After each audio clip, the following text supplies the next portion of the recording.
I walked into our bedroom one Sunday morning and saw her redressing. The sunlight streamed through the curtains, illuminating her long, silky hair as she pulled on her blouse. It was a casual day for us, or so I thought.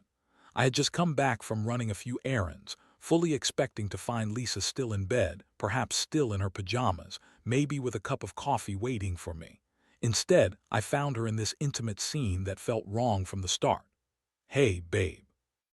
I thought you were still asleep," I said, trying to keep my tone light, but there was a knot in my stomach that I couldn't ignore. "Oh, I just woke up," she replied, her voice a little too cheerful for someone who just rolled out of bed. Her eyes darted away from mine, avoiding my gaze as she finished buttoning her shirt. I couldn't shake the strange feeling that something was off. Our marriage had been solid for years, or so I believed. We had our ups and downs like any couple, but recently I'd noticed some subtle changes in her. Lisa had started working late more often, claiming extra hours. At the office, she was vague about her work, brushing off my questions with a smile that didn't quite reach her eyes. I remember thinking it was just a phase, perhaps some new project that required her attention. But in the pit of my stomach, I sensed that I was missing something important. As I stood there watching her, the knot tightened. I could almost feel the distance growing between us, like the space in our bed that once felt so warm and inviting. It was like an invisible wall had been built overnight, and I was on the outside peering in, desperately trying to catch a glimpse of what was going on behind the scenes. I tried to shake off the feeling, brushing it aside as paranoia. Maybe I was just being insecure. After all, Lisa was still my wife, and we had built a life together over the last decade. But the thought lingered, gnawing at me. Later that week, as I was cleaning out the garage, I stumbled upon an envelope addressed to Lisa. It was postmarked from a hotel downtown. My heart raced as I opened it. Inside, there were 2 tickets for a weekend stay. The name on the reservation wasn't mine. I felt the world tilt beneath my feet. I hadn't seen that name before, and something about it felt like a punch to the gut. My mind raced as I replayed moments in my head. The late nights at the office, the sudden changes in her behavior. I felt sick as the pieces started to fall into place. I was on the brink of discovering something that might shatter everything I thought I knew about my wife and our life together. That evening, I confronted her. I knew it was going to be a disaster, but I had to face the truth. Sitting at the dining table, I pulled out the envelope, my hands shaking. "Lisa, we need to talk." She looked up from her phone, her face shifting through confusion to annoyance. "What's this about?" I placed the envelope on the table between us, my voice steady despite my racing heart. "I found this. Care to explain?" Her face paled for just a second, and then she snapped back to life. "Oh, it's nothing, just a mistake." "A work thing, a hotel reservation," I pressed, raising an eyebrow. "That doesn't sound like a work thing to me." She bristled, crossing her arms defensively. "You're being ridiculous. You always jump to conclusions. It's for a conference I'm going to. They do these team-building retreats." The lies were pouring out of her mouth, and I felt my anger bubbling up, intermingled with disbelief. "Are you really going to sit here and pretend this isn't what it looks like?" I could see her panic rising, and for a fleeting moment a flicker of guilt crossed her features. But then it was gone, replaced by that familiar bitchiness that had been creeping in lately. "You're so paranoid, Jake. You make me feel like I'm living in a prison. Maybe if you weren't so controlling, I wouldn't have to lie to you." I was stunned. How had it come to this? I had done nothing but love her, and yet here she was, twisting everything around. The emotional turmoil inside me was overwhelming. I felt like I was at a crossroads, with one path leading to the truth and the other spiraling into denial. The confrontation had unleashed a torrent of emotions. I felt anger and sadness, betrayal and confusion. How could she look me in the eye and lie so easily? It was like I was a stranger in my own life. I felt my heart shatter piece by piece. As she continued to deflect, claiming I was unreasonable, my mind raced.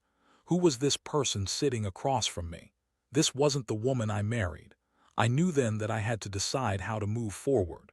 Would I let her continue to manipulate me? Or was it time to take charge of my own life and confront the reality of our situation? That night, as I lay in bed alone, I wrestled with my emotions. All I could think about was the betrayal, The lies, the deceit. I felt lost, like I was grasping at straws in a storm. I needed to figure out what to do next. Little did I know that this was just the beginning of a long, painful journey towards the truth and my eventual decision on how to move forward. The days that followed the confrontation felt like an endless loop of confusion and heartache. I kept replaying the moment in my head, Lisa's lies, her deflection, the look of annoyance she wore like armor. Each day dragged on, and I felt like I was living in a fog. The woman I had loved, the woman I thought I knew, was slipping away from me, replaced by someone I didn't recognize. I decided to take a step back and observe her behavior from a distance. I knew I had to gather more evidence, if only to convince myself that I wasn't losing my mind. I started to keep track of her comings and goings, the timing of her late nights, and the times she claimed she was out with friends from work. Each passing day felt like I was peeling back layers of deceit, and the more I uncovered, the more my heart sank. One night, after she had supposedly gone out with coworkers, I came home early from a friend's house. Instead of heading straight to bed, I decided to check my phone and see if she had sent me any texts. As I glanced at my phone, I saw a notification from an unknown number. My heart raced as I opened the message, and my stomach dropped as I read the words, "Can't wait to see you. This weekend, just think of me when you're with him." I felt sick. My mind raced. Who was him? I couldn't shake the feeling that this was a thread I needed to follow. I took a deep breath and decided to act. I needed to confront her again, but this time I had proof.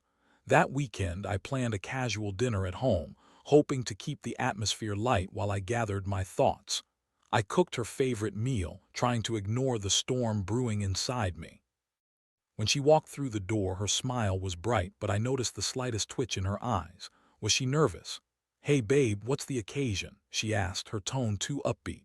"Just thought we could have a nice dinner together," I replied, forcing a smile. "You know, just us." Throughout dinner, I watched her carefully. She laughed and chatted about her day, but I could see the tension hidden behind her facade. It was almost as if she knew I was onto her. After we finished eating, I decided to drop the bomb. "Lisa, I found a message on my phone. It's from an unknown number and I think you need to explain it to me." I pulled my phone from my pocket and handed it to her, my heart pounding in my chest. Her eyes widened as she read the message. I could see the color draining from her face, and for a brief moment I felt a flicker of hope that perhaps this would be the moment she would come clean. "What is this?" she snapped, her voice sharper than I had ever heard it. "Who is this person? You know I can't control who texts me." "Really? So you're going to play the victim now?" I shot back, trying to keep my voice steady despite the rage bubbling beneath the surface. "This is your chance, Lisa. Just be honest with me." She threw the phone back at me, her eyes narrowing as she crossed her arms. "You're twisting this. It's obviously a mistake. Maybe someone is trying to mess with you. You're being paranoid, Jake." I felt the anger radiating off her, and the way she deflected the blame only fueled my fire. It was infuriating how she could dismiss the truth so easily, spinning it into something that was my fault. I was desperate to get through to her, but she was locked in her web of lies. "Just admit it. I deserve to know if you're cheating on me." I shouted, the words bursting forth before I could check them. Her expression shifted from anger to something more calculated. She leaned back in her chair, her expression smug. "You think you can bully me into confessing? If you think that, you don't know me at all. You're just making yourself look foolish." It was like a slap in the face. The betrayal was cutting deeper than I ever thought possible. I didn't recognize the woman sitting across from me. It was as if the years we spent together counted for nothing. She had become someone who would rather lie than confront her failures. I took a deep breath, trying to rein in my emotions. "Lisa, this isn't just about the message. I've seen how you act, how you've changed. You don't care about us anymore, do you?" Her laughter was cold, sharp. "You don't get it. Maybe I'm just tired of your constant neediness. Maybe I want something more than this boring life we have. You're so obsessed with controlling everything that you've lost sight of what really matters." Her words struck me hard. I felt the weight of everything crashing down around me. I had always believed that our marriage was a partnership, but now it felt like I was fighting to save something that was already lost. That night, after another failed attempt to reach her, I lay in bed, feeling more alone than ever. My heart raced with anxiety. I needed to make a decision. If she was cheating, I had to know how far it went. In the days that followed, I devised a plan. I would follow her. I would find out where she went during those late nights. It was time to see if my worst fears were true, and I had to be prepared for the fallout. I had a feeling I was on the verge of uncovering a truth that would change everything. As I sat at the kitchen table, staring into my coffee cup, I could only think of one thing. I had to protect myself. I was no longer just a husband, I was a man on a mission. And this mission was going to reveal the deepest secrets of my wife and our crumbling marriage. The following week was a blur of anxious anticipation and sleepless nights. I couldn't shake the feeling that I was on the edge of some great revelation, but the thought of what that revelation might be terrified me. I was determined to discover the truth, no matter how painful it might be. That Friday evening, I prepared myself for the stakeout. Lisa had told me she was going out with her work friends again. I decided to play the unsuspecting husband, acting as if everything was normal while secretly planning to follow her. I felt a mix of dread and determination as I watched her get ready. "Have fun tonight," I said, forcing a smile, trying to keep my voice light. "Thanks. I should be back pretty late," she replied, her tone casual as she tossed her hair over her shoulder. The flicker of guilt I hoped to see in her expression was nowhere to be found. She looked excited, and that alone sent alarm bells ringing in my head.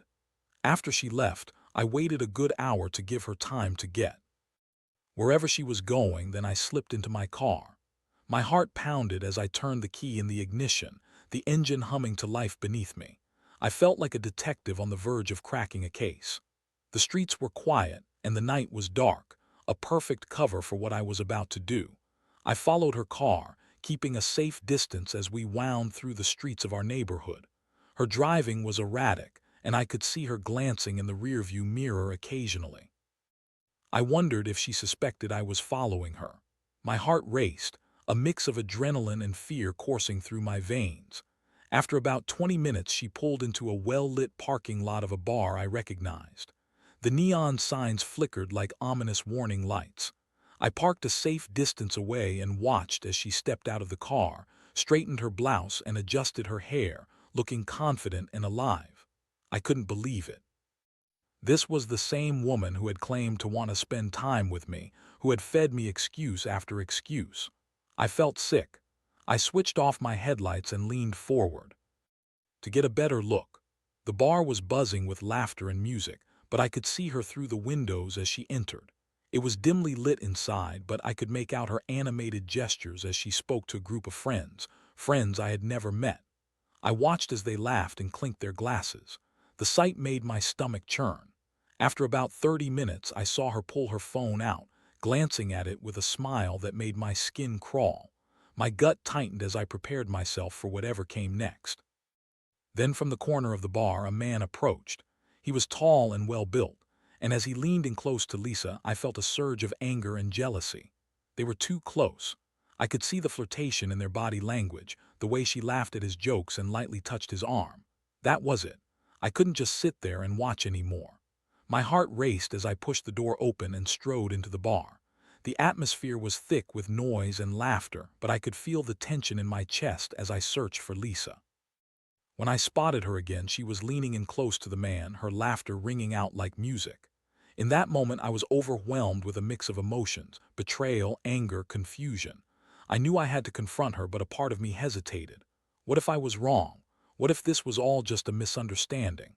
But deep down, I knew that this wasn't just innocent. I approached their table with determination, my stomach churning. "Lisa," I said, my voice steady despite the chaos inside me. Looked up, shock etched on her face, and then annoyance flickered across her features. "Jake, what are you doing here?" she snapped, her tone defensive. I could feel the eyes of everyone in the bar on us, but I didn't care. I had to confront her. "What's going on here? Who's this guy?" "This is just a friend from work," she said quickly, her smile now replaced with a look of irritation. "You really shouldn't be here. This is embarrassing." "Embarrassing?" I echoed incredulously. "You think this is embarrassing? You're here with someone else. while you've been lying to me about where you are every night." The man looked between us, confusion written all over his face.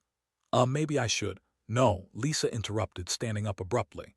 "You need to leave," she hissed at me, her voice low and sharp. "You're making a scene." "No, Lisa, you need to explain what's going on." I shot back, my voice rising. I was done being dismissed, done with her lies. She rolled her eyes, crossing her arms defensively. "You're being ridiculous, Jake. If you think I'm cheating on you, you're insane." "Then why are you here with him?" I demanded, pointing at the guy who was now looking more uncomfortable by the second. "Because I need a break from you," she spat, her face flushed with anger. "You're so controlling and paranoid. Maybe if you were more fun, I wouldn't have to lie." Her words hit me like a slap. The realization that she was blaming me for her actions was infuriating. "So this is how you deal with it, by going out and flirting with someone else?"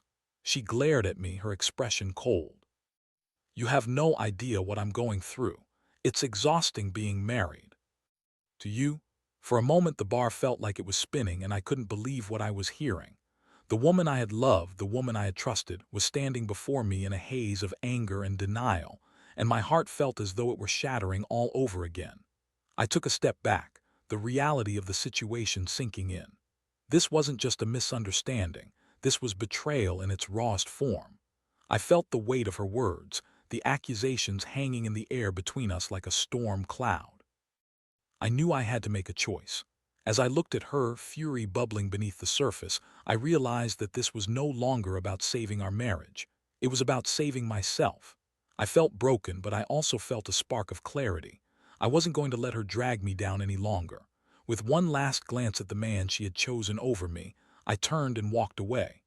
The night air hit me like a cold wave, and I fought back tears as I climbed into my car. She could deny it all she wanted, but I knew the truth now. I wasn't going to be a passive participant in this twisted game any longer. I was done with the lies and the deceit. As I drove away, I felt a fierce determination growing within me. I would find a way to reclaim my life, no matter what it took. After the confrontation at the bar, I drove aimlessly for a while, my mind racing. The night air felt sharp against my skin, as if it was trying to cut through the fog of betrayal that clouded my thoughts. I was furious, hurt, and so incredibly lost. I couldn't believe the woman I had devoted my life to had chosen to lie and betray me instead of confronting her issues head-on. When I finally made it home, the house felt too quiet. Every corner reminded me of the life we had built together, and the memories felt heavier than they ever had. I stood in the living room, staring at the couch where we used to cuddle while watching movies, and the dining table where we celebrated anniversaries. It all felt like a cruel joke. How could everything change so quickly? I went to bed that night, but sleep eluded me. I tossed and turned, replaying every moment of the confrontation in my mind. The way she had dismissed my concerns, the way she had blamed me, it all cut deeper than I ever expected. I had thought we were a team, but apparently I had been the only one fighting for us. By morning, I knew I had to make a choice. I couldn't just sit around and wait for her to come clean or for things to magically fix themselves. I had to take control of my life. I decided to consult with a lawyer. It was time to understand my options moving forward. I spent the entire day researching family lawyers, and by the end of it I had scheduled a consultation for the following week. It felt surreal but also empowering. I was taking steps to protect myself. That decision marked a turning point for me. I was no longer going to be the victim in this situation. I had to focus on my own future. The next few days passed, and Lisa acted as if nothing had happened. She returned home late each night, her excuses becoming increasingly flimsy. "Just more work," she'd say, her voice casual but with an edge of irritation whenever I pressed for details. I wanted to confront her again, to make her admit the truth, but I held back. I needed to gather more evidence, to understand how deep this betrayal ran before I made any final decisions. On the following Saturday, I decided to take a different approach. I enlisted the help of a private investigator. After some research, I found a professional who came highly recommended and had a reputation for being discreet. I met him at a coffee shop and laid out the whole situation. He listened attentively, nodding as I explained the late nights and the strange messages. "I can help you gather evidence," he said, his tone serious. "This will give you a clearer picture of what's really going on, and it'll help you feel more in control." As I left our meeting, I felt a strange mix of relief and anxiety. For the first time in weeks, I felt like I was gaining traction in a situation that had spiraled out of my control. I just wanted the truth, no matter how painful it might be. When I returned home, Lisa was on the couch, flicking through the TV channels. I could see she was trying to act casual, but her eyes flicked to me, gauging my reaction. I forced a smile, acting as if everything was normal, but inside I was a whirlwind of emotions. "Hey, did you have a good day?" she asked, her voice bright but lacking authenticity. "Yeah, productive," I replied, keeping my tone steady. I didn't want to give anything away. That night I received a text from the private investigator. He had some leads and he wanted to discuss them with me. I felt a flutter of anxiety in my stomach as I read his message. I was torn between dread and hope. It felt like I was standing on the edge of a cliff, ready to leap into the unknown. We met the following day at a diner on the outskirts of town. The investigator, Mark, was a rugged man in his 40s with an air of confidence that put me at ease. "I've been following your wife," he said, sliding a folder across the table toward me. "Here, what I've found." I felt my heart race as I opened the folder. Inside were photographs and notes detailing Lisa's movements over the past week. There were pictures of her leaving the office late at night and meeting up with the same man from the bar at different locations. The evidence was mounting, and with each image I saw, my heart sank a little further. "Looks like she's been spending a lot of time with him," Mark said, glancing at the photos. "I've got video of them together, looking very cozy." I swallowed hard, feeling bile rise in my throat. It was one thing to suspect she was cheating. It was another to see it in black and white. I clenched my fists, anger bubbling just beneath the surface. "I can't believe this," I said, my voice low. "I thought she was better than this." Mark continued, "You need to make a decision about how you want to approach this moving forward. With this evidence, you have a solid case if you choose to file for divorce." The weight of his words hit me like a freight train. My entire world had shifted in a matter of weeks, and everything I thought I knew about my marriage lay shattered at my feet. I wasn't just dealing with infidelity. I was grappling with the reality of losing the life I had built with Lisa. As I left the diner, I felt a strange sense of clarity. I had the evidence I needed to confront her once and for all. I was no longer in the dark, and I didn't have to let her control the narrative any longer. I could finally take back my power. That night, as I lay in bed, I knew I had to have one final confrontation with her. I would show her the evidence and demand the truth. I had reached my breaking point, and I was ready to fight for my dignity. I would no longer be the passive participant in my own life. I was ready to take a stand. Tomorrow, everything would change. The next day, I woke up with a sense of purpose. I felt a mix of dread and determination as I prepared for the confrontation with Lisa. I had spent too long in the dark, too long allowing her to manipulate the narrative of our relationship. Today it was time to take a stand. I had arranged everything carefully. I had the evidence, the photographs, the notes from the private investigator, and I was ready to lay it all out before her. I knew this wouldn't be easy, that it would be painful, but I needed the truth. I couldn't allow her to keep me in this limbo any longer. As Lisa came into the kitchen that morning, I was already seated at the table, a cup of coffee in front of me. She looked casual, flipping her hair over her shoulder, wearing one of the outfits she often wore when going out, too dressy for a regular day at home. Somehow, that made my heart race even more. "Good morning," she said, her voice bright. "What do you want to do today?" I felt my stomach twist. "We need to talk, Lisa," I said firmly, cutting through her cheerfulness. The shift in her demeanor was almost palpable. Her smile faltered as she leaned against the counter, studying me.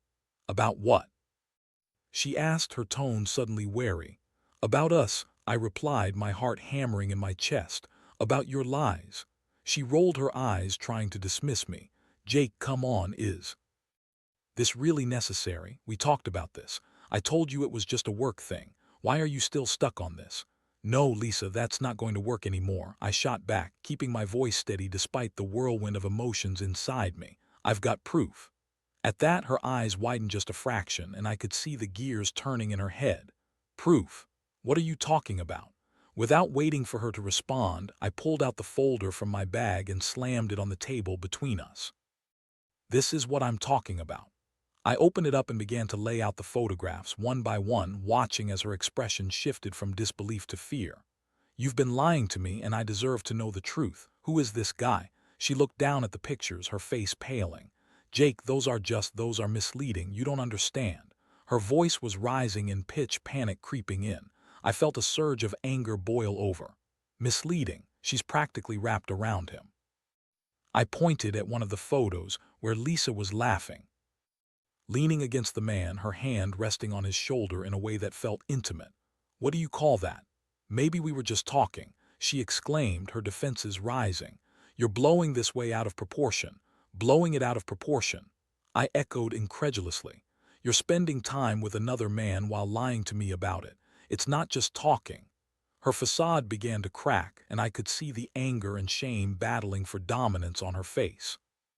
You don't know what you're talking about, Jake.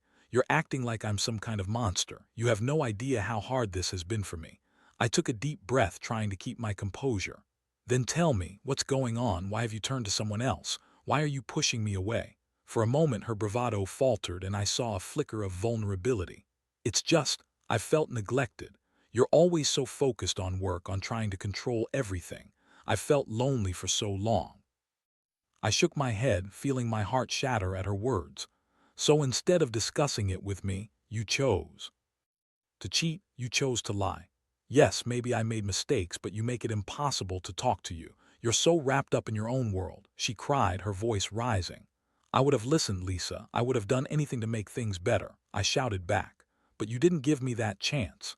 We stood there staring at each other, the truth hanging heavily in the air. I could see her mask slipping, and for the first time I saw her for who she really was, a woman who had made choices that hurt us both. I can't believe you would throw everything away like this, I said, my voice shaking. We had a life together, a future, and you traded it for what? A fling, a thrill. She looked down, tears welling in her eyes. I didn't mean for it to happen like this, Jake. I was confused. I wanted to feel wanted again. I didn't know how to handle it. By betraying me, I asked, my voice now low and steady. Was that your solution? I never meant for it to get this far, she cried, her voice breaking. I thought I could find happiness again. I thought it was just harmless fun. Harmless fun. The bitterness in my voice surprised even me. This isn't just harmless fun, Lisa. You destroyed our trust. You betrayed me. I know, she shouted, tears streaming down her face now. I didn't want to lose you, but I was scared. I didn't know how to talk to you about my feelings. As I looked at her, I felt something shift within me. I had always wanted to believe the best in her, but now I was seeing the reality. This wasn't just a mistake. This was a culmination of choices she had made that brought us to this moment. I can't keep doing this, I said quietly. I deserve better than this. I deserve honesty, loyalty. If you can't give me that, I don't know if we can move forward. Her face crumbled at my words, and I could see the weight of what she had done sinking in. Jake, please don't say that. I love you. I made a mistake, but I want to fix this. I'll do anything. I shook my head, feeling my heart break even more. It's not that simple anymore. You've broken my trust. I don't know if we can come back from this. The reality of our situation settled in like a stone in my chest. I didn't want to throw away the life we had built, but I also couldn't ignore the pain she had caused me. As I looked at her, I saw the fear in her eyes. She was scared of losing everything, but I was scared of staying in a relationship that was built on lies. It was time to face the truth. Maybe we need some time apart to figure things out, I said finally, my voice steady. I need to think about what this means for us. I can't just pretend like everything is fine when it's not. Lisa nodded slowly, her expression a mix of desperation and regret. I understand. Just please don't give up on us. As I walked away from the table, I felt a weight lift off my shoulders, a small sense of relief amid the heartbreak. I had taken control and faced the truth, and now it was time to figure out what I truly wanted moving forward. I didn't know what the future held, but I knew one thing. I would no longer be the victim in this twisted scenario. I would reclaim my life, whether that meant fighting for our marriage or walking away entirely. The ball was in my court, and I intended to play it wisely. In the days following our confrontation, the atmosphere in the house shifted dramatically. The warmth that once filled our home had turned cold and tense. Lisa tried to reach out, her attempts to regain some semblance of normalcy becoming more desperate. I felt a pang of guilt for how my heart had hardened, but I knew I had to keep my distance and stay firm in my resolve. I spent hours thinking about what I wanted. I sought the advice of my friends who had been through similar situations. They reminded me that self-respect must come first, and that sometimes the hardest decisions lead to the best outcomes. I knew I had to prioritize my well-being, regardless of how difficult it might be. One evening, as I sat in the living room, I heard Lisa's footsteps approach. She stood in the doorway, hesitating before stepping inside. Her eyes were red, and I could tell she had been crying. "Can we talk?" she asked softly. I nodded, bracing myself for the conversation. "Yeah, let's talk." She took a seat across from me, wringing her hands nervously. "I've had a lot of time to think about everything. I know I messed up. I see that now." I felt a mix of emotions hearing her words. Part of me wanted to believe her, to give her another chance. However, I remembered the pain she had caused and the trust she had shattered. "You did mess up, Lisa, and it wasn't just a small mistake. You chose to betray me." "I know," she replied, her voice breaking. "I was confused and I let my fears take control. I thought I could find happiness with someone else, and it was a terrible mistake. I see that now." "Do you really mean that?" I asked, needing to know if she was genuinely remorseful or just scared of losing me. "Or is this just what you think I want to hear?" She looked at me, her eyes filled with sincerity. "I'm not trying to manipulate you, I promise. I've reflected on everything and I realize how wrong I was. I don't want to lose you, Jake. You deserve so much better than how I treated you." I took a deep breath, processing her words. It's going to take a lot more than just words to rebuild what we had. Trust is not something that can be restored overnight. I need to know that you're willing to put in the effort to truly change, to address the issues that led you to cheat in the first place. "I will," she insisted, her voice steady. "I'll do whatever it takes. I don't want to lose you. I'll go to counseling. I'll be open and honest. Whatever you need from me." As I listened to her, I felt a flicker of hope. Maybe there was a chance for us still. But there was also a voice in the back of my head reminding me that actions speak louder than words. "It won't be easy," I warned her. "You have to understand that I need time to heal. I can't just forget what you did." "I understand," she replied, her voice earnest. "I don't expect you to forgive me right away, but I want to fight for us, Jake. You mean everything to me." Over the next few weeks, we slowly began to navigate this new territory. Lisa followed through on her promise to attend counseling. She worked on herself and our relationship, taking small steps to demonstrate her commitment. We started having honest conversations about our feelings, our fears, and the reasons behind her actions. There were days when it was painful, days where the weight of betrayal felt heavy on my chest. But there were also moments of laughter, of joy, and of rebuilding the connection we had lost. It was a delicate balancing act as we both learned to communicate better and address the underlying issues that had plagued our marriage. While I wasn't ready to fully trust Lisa again, I could see progress. She was putting in the effort, genuinely trying to make amends. We began spending more quality time together, and I found myself slowly opening up again. Eventually, we reached a point where we had to reassess the future of our marriage. One evening, after a particularly good conversation, I took her hands in mine. "I can see that you're trying," I said, my voice steady, "but I need to make sure we're both committed to this journey. It can't just be one-sided." "I'm all in, Jake," she assured me, her eyes sincere. "I don't want to lose you. I've realized just how much you mean to me, and I'll do everything I can to earn back your trust." As the weeks turned into months, we continued to work through our challenges. It wasn't easy, but through effort and honesty, we began to rebuild our relationship. I learned to let go of some of my anger while also holding her accountable for her actions.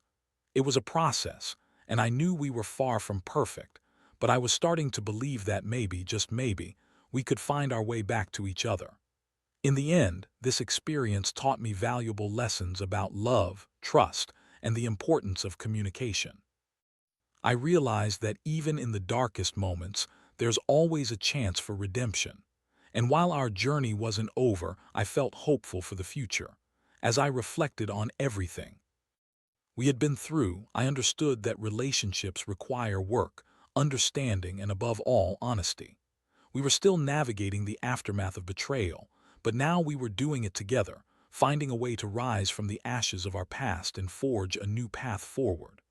I had learned to prioritize my needs, demand respect, and acknowledge my worth. And with that knowledge, I felt stronger than ever as I faced whatever came next. Life has a way of throwing curveballs, but I knew I was ready to catch them head on, whether that meant walking alongside Lisa or ultimately choosing a different path. The future was uncertain, but for the first time in a long time, I felt prepared for whatever lay ahead.